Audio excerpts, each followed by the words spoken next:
Jan Stevens, The Ascension, and Sugar. You're with Julian on the brown note and movie review time. Greenland, the most ridiculous release schedule of the year. This film costs like $35 million budget-wise, and they've messed around with it in the American market. Now, they released this overseas and not in America, and it easily made more than $35 million on overseas box office in a year when films aren't making anything. And they're still messing around with it in America. It is such a 2020 end of society movie. It would have easily done double that in the American market, at least the same. And they're still pushing it out there to come out on streaming services in America next year. I think it's the dumbest release strategy I've seen. It's already done its overseas, very low key, hardly promoted overseas business, easily making back its budget. Its director is Ric Roman Waugh, and I've got a lot of time for this guy. He makes the kind of movies that don't get much attention, but I've actually really liked. He was a stuntman. But I did really like his 2008 film Felon, which was a loosely true story about a very notorious correctional facility in America where they did barbaric things to inmates, like make them fight and shoot them if they refused to or if they lost. He did Snitch, which was starring The Rock, another film which isn't perfect, but again, I kind of liked it, where he has to go, basically his son gets arrested for a drugs deal gone wrong, and he has to then go undercover and work for the cartels as a snitch. It's a bit far-fetched, but it's actually really good. And Shot Caller, another prison one about the Aryan Nation, I thought was really good. None of these films got any attention. And he rescued the White House Down franchise with Angel Has Fallen, which I actually thought was pretty decent compared to London Has Fallen, which was unwatchable. I thought it was alright. He's coming back with a sequel, Night Has Fallen. In between, he's made the movie Greenland. Now, this is a classic end-of-the-world meteor film. It stars someone that Gerard Butler. Gerard Butler is someone that is he's like Jeremy Renner but worse. Jeremy Renner is capable of being a really good actor, and he has been in films like The Town or whatever. If you give him good material, he's excellent. If you give him average material, he isn't. He's an anonymous beefcake. And Gerard Butler seems to be just a little bit further over. Now, this is it's such an overused trope, but hardly any of these films are ever any good. And this time around, I was very, very impressed. So at the start of the film, which all happens quite dramatically and intensely, we get Gerard Butler as a construction worker. His wife, who he is estranged from, is the wonderful, gorgeous Marina Baccarin, who's been in lots of things. She's an alumni of the much-lauded, much-lamented Firefly. But she's been in lots and lots of things over a year. I think she's a Brazilian actress. She plays his estranged wife. They still seem to live in the same house, and they have a son, a young son. Well, there's this stuff on the news about a comet that's heading vaguely towards the Earth. It's an unusual comet in that it is like tens of thousands of miles across and made up of lots and lots of individual comets, all part of the same thing. Very quickly, very bad things happen. They start to say that some of the pieces are going to impact Earth, and the first big one does. And this is all quite close to the start of the film. They think it's going to hit the ocean, and it hits Tampa in Florida and absolutely annihilates much of Florida. From that point on, in the best part of the film, which is the opening half hour, we get some really good stuff happening, which is he gets these mobile phone messages which are instantly terrifying, saying from Department of Homeland Security, like setting off this klaxon sound on your mobile phone, saying you've got to be home, you've got to have one bag packed, and you and your wife and your son have been chosen to come to this Air Force base and be transported. And the terror mounts wonderfully. And probably the best part of the film is he has a barbecue with his friends and neighbours, and when they're sitting there, he's just come home from finding out this news, and it comes over the TV because it's all streamed from their phones. that your family has been selected to come to this Air Force base and be transported to a secure facility. And all his neighbours are sitting there with his kids in his lounge room. And those parts are the strongest of the film. The immediate horror and animosity of his neighbours towards him and the mutual understanding of that is probably the best part of the film. And it becomes apparent that these meteors are actually going to wipe out planet Earth, and quickly. And that a number of people have been chosen, and they have to travel to Air Force bases, and they're going to be transported to Greenland, to these underground bunkers, to survive an extinction level event.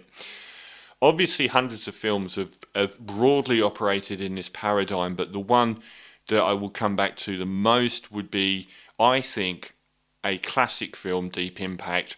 It never got regarded as a classic film initially, but I think over the years, the human element of it, and the fact that so much of it is based around humanity and feeling, has really elevated that film. I think it is a classic. This is the closest to that. This is nothing like Armageddon at all. And there is no saving the world, which I loved. I kind of got a bit over the in Deep Impact, where they do in fact save the world at the end. I'm a really grimy person. I was kind of looking forward to the end of the world, because they never actually go there. They always manage to save us at the last minute. This isn't ever on the cards. What happens then is society falls apart. He and his wife and his kid head off to this Air Force base, and along the way you can see everything happening. Shops being looted, and people becoming more and more aggressive, and eventually realizing that a section of them are about to be saved. They get to the Air Force base, and their son is a diabetic. Unfortunately, that means that he can't come, and none of them can. And the whole thing goes to hell in a handbasket really quickly, because the people start to realize what's going on and overrun these facilities, and it all goes to hell big time. Now, these films are always done badly, but honestly, there's so much of this film that I have got a lot of time for. It is, within minutes of it starting, everything is going wrong. The build towards the worst of it over the first half hour or so is very, very strong, and the best part of the film, particularly the gazes of his neighbours, and the fact that they know that he is being saved. Why are you being saved? Why are my children going to die? And so on. And then when people revert to their basest animalistic behaviour in trying to save their own families, and the horrible things that happen. There's a point where their own child gets kidnapped by a family who toss the wife on the side of the road because he's got an armband on and they want to get to safety. And people acting in the worst ways possible. The whole film is very neatly done. It's not superfluous. We're in the mix from 10 minutes in. We're right in the middle of the whole thing, and it doesn't stop until the end. The meteor strikes on the Earth are pretty terrifying. The collapse of society is well done and very timely. It does show, what would happen if a pandemic actually did 10 times worse than coronavirus. What would happen? We're rushing to supermarkets to buy toilet paper. If it was 10 times worse, what would be happening? What would we be doing to our neighbours to get through this?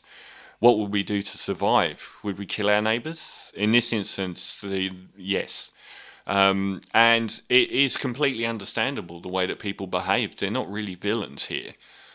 There are people that are desperate, and there are people that are being saved because of an arbitrary number system, or because they have a certain thing that is required to rebuild society afterwards. They don't go down any road of trying to save us from these comets, or save the planet globally from these comets. It is purely a set number of people are going to be underground in a bunker and survive the worst, and then have to come out and deal with a planet that has been broadly destroyed. I think they do everything well by focusing on such a narrow range. Gerard Butler's accent is something to behold. I think he's been reasonable in most of his films as an American. Here, he starts as an American, and throughout the course of the film, he becomes more and more Scottish until they are literally talking about kilts at the end. It's almost like they say you just keep slipping into Scottish. It's very distracting. What I wanted to give him credit for here, is something I'm making up, which is that he is a Scottish person in America that is putting on an American accent to fit in. I'm making that up for him, but I'm sure that kind of happens a bit. And the more the stress happens, the more Scottish he becomes, until they're talking about kilts. It's like they got halfway through and went, forget doing the accent, just be a Scot. I wish they'd made him fully Scottish from the start. Gerard Butler isn't always good in films. He's usually in a lot of poor films, but he does good work here. And so does the counterpoint, his wife. Marina Baccarin is wonderful as the wife as well. The kid is quite annoying. You actually kind of hate him for having diabetes. That's an awful thing to say. But this is a really good film. It's one of the best end-of-the-world trope films I've seen. It's very timely. It focuses on how humans themselves break down. There's never any spaceship flying off to save us all. This is, one run to get to Queensland and the degradation of society along the way. So it's a very simple premise, but given it shows how near society would be to collapsing within a day, it's a pretty timely one. And I thought it was very well done. The effects are sparing, but pretty terrifying when they happen. John Glenn shows up, always welcome as the dad. The people along the way, Butler and his wife, sort of find out what's important in life. But it does ring true here. He's had an affair and he's broken their marriage, but this is kind of like none of that matters at the moment. I thought this was an exciting film, a dynamic film. It's tight. It doesn't go off wandering in any direction. It doesn't have superfluous characters. The effects are good. It's quite shocking at times watching people become their basest demons to try and survive. And the whole thing just reeks of 2020. So I'm going to give Greenland an 8.5 out of 10, because I think I would probably give it an 8, but it gets an extra half point for really slotting into this year very well. So Greenland, well worth watching, one of the best end-of-the-world films I've seen. Doesn't do any of the bad stuff. It's not too noble. It's not too heroic. It doesn't get bloated. There are no speeches about how humanity will survive this. It is just the end of the world, and a really good effort from the director. His best film so far. I'm going to give Greenland 8.5 out of 10.